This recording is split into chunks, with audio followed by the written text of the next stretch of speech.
Come on, Gina. Come on, Gina. Well, good morning, everybody. Good morning. So I got the opportunity to introduce Gina, and Gina's awesome. We've known each other for a good number of years. Come on, Gina. What I really love about Gina, there's a lot to say, but she can really warm up a room. Oh, yeah. You know? Oh, yeah. If you ever need someone to help lift you up or just to get you laughing, you definitely want Gina there with you because she's the person that'll make it happen. And so what's awesome, she's going to share out of Psalm 84 if you want to join us there. All right.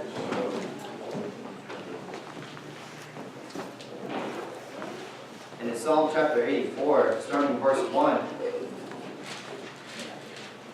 the Bible reads, it says, "How lovely is your dwelling place, Lord Almighty. My soul yearns, even faints for the courts of the Lord. My heart and my flesh cry out for the living God. Even the sparrow has found a home, and the swallow a nest for herself, where she may have her young, a place near your altar, Lord Almighty, my King and my God. Blessed are those who dwell in your house. They are ever praising you." With that, I give you Gina. Come on, Gina. Come on, Gina. Come on, Gina. Good morning. Thank you so much for this opportunity to be able to share the communion. Here in this psalm, the psalmist, who is probably David, it talks about in verse 2 how his soul is yearning and even faints for the courts of the Lord. And so I looked up what it meant to be yearning, to be faint for something. And it came up with an intense feeling or a longing, a crave or a desire. So here the psalmist, he was just craving, he was desiring to be as close to God as possible. He wanted to be in his courts. He wanted to dwell with him. He wanted to be in his presence. And just thinking about this time, about the holidays, about Christmas and traveling, we can get so wrapped up in presents and buying things for people and our traveling plans and who we're going to spend our time with and going the extra mile to, really share with our loved ones that we really do love them. And we get so wrapped up in that we forget about the real meaning of Christmas. We forget about Christ. We forget about, why we're here. What is our purpose? And so just seeing here that David, he was yearning for that and only that. He didn't get wrapped up in all the extra material things, whatever time it was that this was written, but he really just stayed focused on God. And it's really cool because the past couple of weeks I've been learning myself about what it really means to be in constant communion with God. And to really just see that in communion, it's the sharing or exchange of intimate thoughts and feelings, especially when the exchange is a mental or a spiritual one.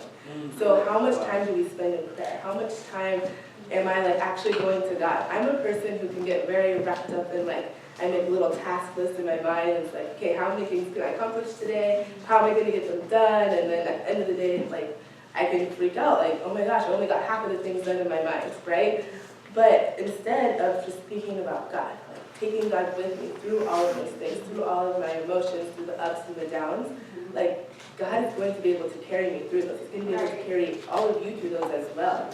And it's really amazing just to see that Christ, he died on the cross for us, not even knowing if we were going to accept this gift of salvation, if we were going to open it, if we were just going to take a chance on him. And he would have done it time and time again, not knowing the outcome. And so just to see his heart, just to see the fact that he gave up everything so that we could have a constant communion, to always be praying, to always have peace at the foot of the cross.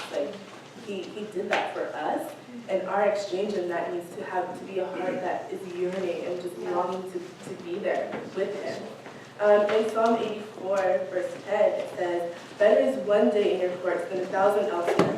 I would rather be a doorkeeper in the house of my God."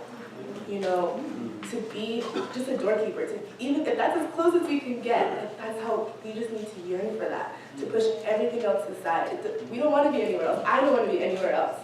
And so just to really see the heart in this, and just to see that the cross, if it's in us before us, we can have that peace. We don't have to get wrapped up in all the craziness and the commotion of the materialism of America, but we can really focus on the cross.